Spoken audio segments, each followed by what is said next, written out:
Ese sería el protocolo que sigue para la clasificación de un suelo contaminado.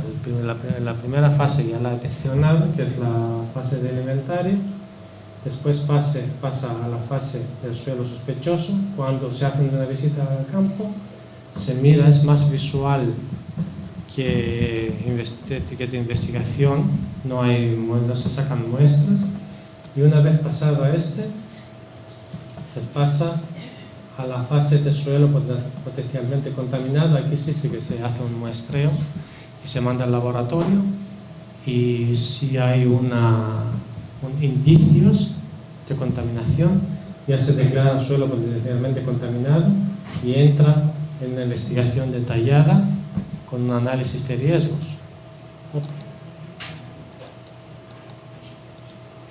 Sí.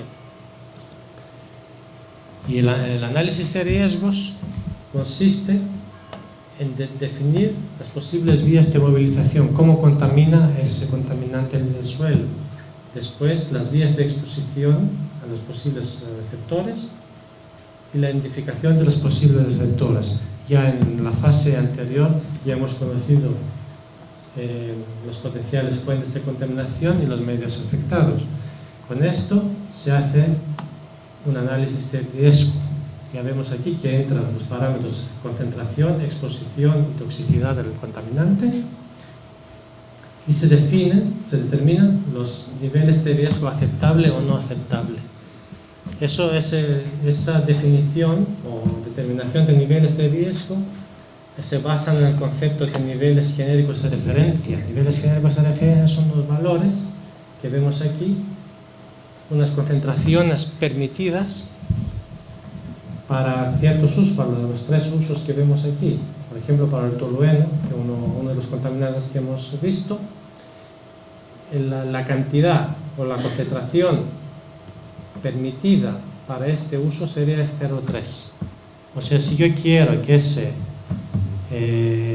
desplazamiento al final tiene un uso industrial, el valor del tolueno no debería superar el 0,3. Estamos hablando siempre de miligramos, kilogramos de suelo, Estamos hablando de cantidades mínimas. Lo mismo hay que hacerlo para todos los contaminantes que hemos encontrado, para los humanos y para el medio ambiente.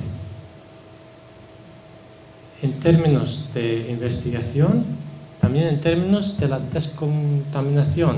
Si el terreno está contaminado por encima de esos límites, tenemos que descontaminarlo hasta bajar a esos límites.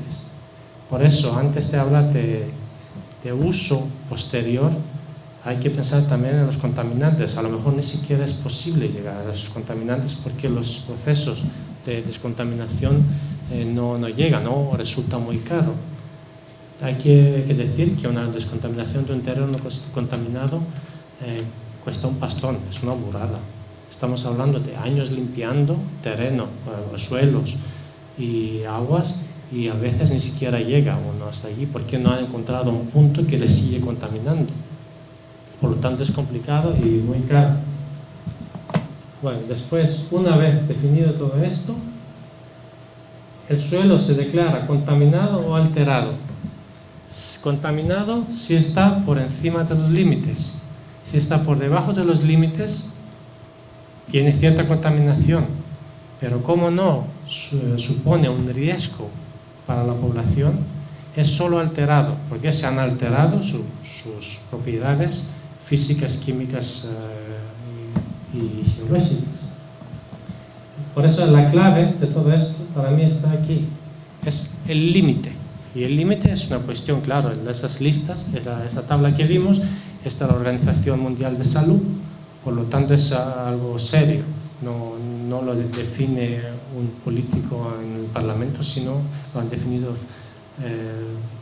científicos, siempre en función de su conocimiento, ¿no? Por eso, para hablar de un suelo contaminado, ese suelo debe significar un riesgo para la salud pública, si no es un terreno alterado, ¿vale? esa diferenciación es bastante importante. Y al final, si se declara uno contaminado, ya tiene su camino, hay que investigarlo, descontaminarlo, finalmente se declara suelo no contaminado. Bueno, no quería terminar esta charla sin hacer alguna referencia o compartir alguna reflexión con ustedes sobre el tema. Y aquí yo, por supuesto, he puesto la zona más atractiva, que es la playa del barco, ¿no? El campo de tiro está por ahí, hacia el sur. Y esa es la información que decía antes que tiene el Ministerio en la página web sobre el campo de tiro. O sea, paisajes volcánicos desérticos, endemismos botánicos y autarca de Canarias, y la superficie 4.285. No sé si las informaciones que tienen ustedes difieren un poco en cuanto a la superficie, pero como no está vallado y todavía no está delimitado, no se sabe. Ahora tenemos otra peculiaridad, que está en la cercanía del Parque de Betancuria, a 1,5 kilómetros. El Parque Rural de Betancuria está a 1,5 kilómetros o 2 por ahí del campo de tiro. Está cerca de la playa, no por razones geográficas, lo digo por razones de contaminación, que puede todos los sedimentos que arrastra la lluvia pueden llegar hasta la playa y contaminar el entorno. Aquí, por lo menos, oficialmente no se conocen pozos de extracción de agua. No estoy hablando de que no se conozcan pozos, sino que se saca agua de allí para el consumo. Por lo tanto, si existieran pozos y esos estuvieran contaminados, habría que actuar. Me dijo Abraham antes que él tiene un pozo dentro de la zona de seguridad. Aquí la pregunta es si está contaminado o no. Si está contaminado el acuífero, de alguna manera hay que actuar. Cerrar el acuífero, cerrar el pozo y empezar a buscar contaminar de alguna manera. La mayoría de los emplazamientos militares conocidos en Alemania se han conocido porque había una contaminación de pozos, pero de pozos de consumo. Por lo tanto, hay una obligación de descontaminar, porque ya sabemos que el nivel freático está contaminado.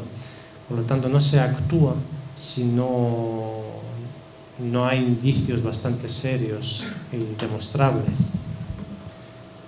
Después, una de las características de esta zona, de toda la isla, hay que decirlo, es la baja pluviometría pero concentrada. Lo que decía antes, llueve poco, pero de golpe, y después empieza a lavar el terreno, el suelo, y llega hasta el final.